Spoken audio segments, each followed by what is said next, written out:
Hi, I'm Natalie Shoemark-Dyer and I'm the Head of Quality for Aspire Defence. I work on an MOD PFI and I work predominantly in the facilities management industry. I've worked in quality for the last 15 years, and some of the key areas that I cover are around assurance for services based around maintenance, right the way through to things like catering and cleaning. Within my role, assurance plays a really important part in the things that I do. So today I'm here to talk about assurance in relation to the profession map. To me, assurance is a really important part of what quality professionals deliver. I believe that it is broader than just audit, which is the automatic thing that I think people tend to go to. And the profession map allows us to look into this into a little bit more depth and helps us around embedding a culture of assurance, looking at how our policies, processes and plans are effectively implemented. Today, we're going to explore that a little bit further.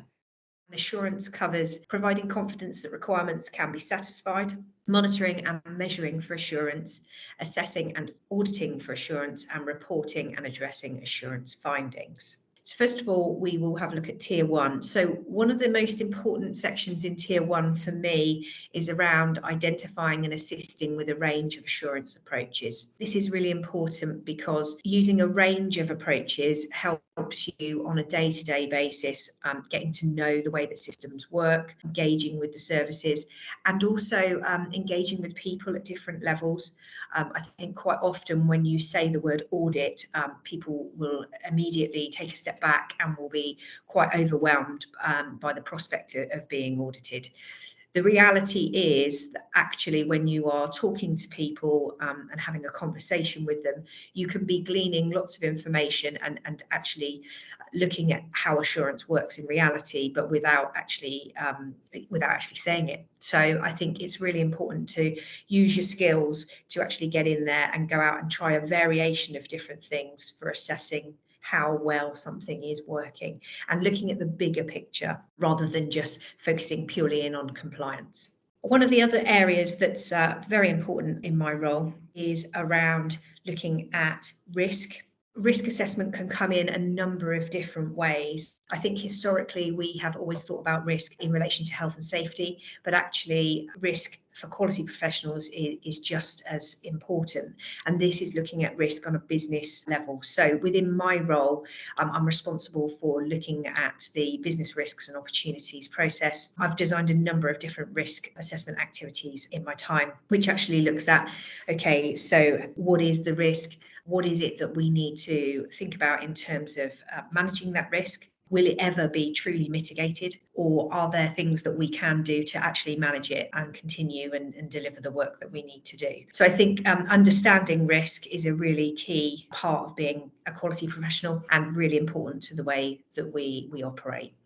So the second component that we're going to talk about is monitoring and measuring for assurance. And if we scroll down to Section 2, the summary here is around developing data collection plans and leading data collection activities. With the CQI over the past few years, we've talked a lot about the importance of data, and I think that's very, very important within the industry that I work in. Data collection is one of the key activities for us as quality professionals, because I think this all leads back to how we make factual decisions and how we use data to improve the activities that we deliver.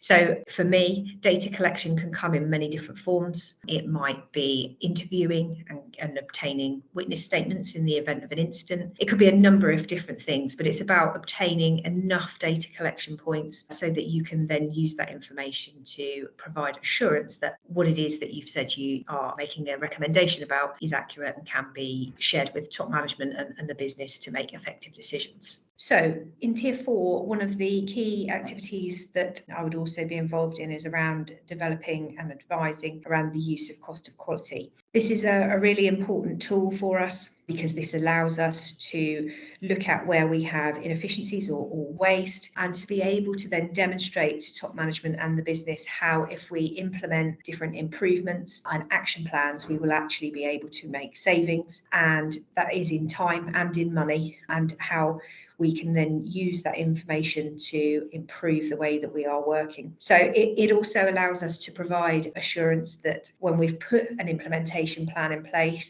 we can then measure against how well our improvements are then delivering to show that actually our processes are efficient and we are making the improvements that we were set out to make in the first place.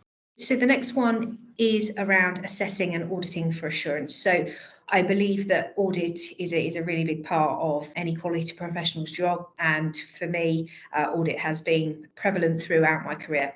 Assisting in planning and conducting assessment and assurance activities is a key part of what we do. And I think planning is really important. I think it's good to have done your prep work before you go in. Another key part of that planning is not only understanding your process or having an idea of what it is that you're going to look at, but it's most important to be prepared around communication and actually making the people that you're going to see feel comfortable and making sure that you've got the right arrangements in place so that you see the right people on the day to be able to support you in asking and answering the right questions. So I think that this is a key part for anybody who's actually completing any kind of assurance activity. Moving into Tier 4, this is around developing a framework of assurance activities that is appropriate to the scale and complexity of your organisation and its risks. So on an annual basis, I do a review of all business processes for my business, and against that I will give it a risk rating to determine whether or not we need to actually audit it within that year. And I think that it's really important to bear in mind, obviously, from an ISO perspective, we need to ensure that we are auditing all of our processes on a regular basis. But I think what we've found is that actually some of our processes are lower risk than others in terms of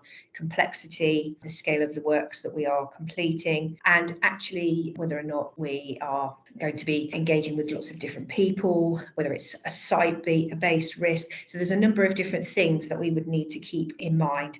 And I would do a review with a standard questions, which actually looks at a number of different areas that I want to assess around risk. And from that, I would then develop a framework of assurance activities based around that then needs to be delivered in the period.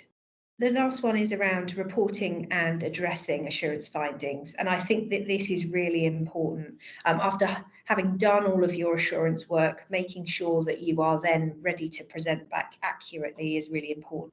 So looking in summary number 2, you can present the outputs of assurance activities factually and backed by evidence. So this goes back to what I was talking about before around a factual approach to decision making. So I think it's really important that when you are reporting on any assurance activity, you do that factually based on the evidence that you have witnessed, and that ensuring that you've covered every perspective of the information that you are going to present. Then that way, when you are presenting it back to top management or the individuals that need to be reported to, you are really clear that this is the output and this is why, and that you aren't making assumption at any point. I think that's really key, because if you are making assumption, then often you might be going off down the wrong tangent with something. So you want to be really clear and factual and have a good action plan that can then be presented and moved forward for the business. I think the other thing for me, looking at Tier 4 here, is around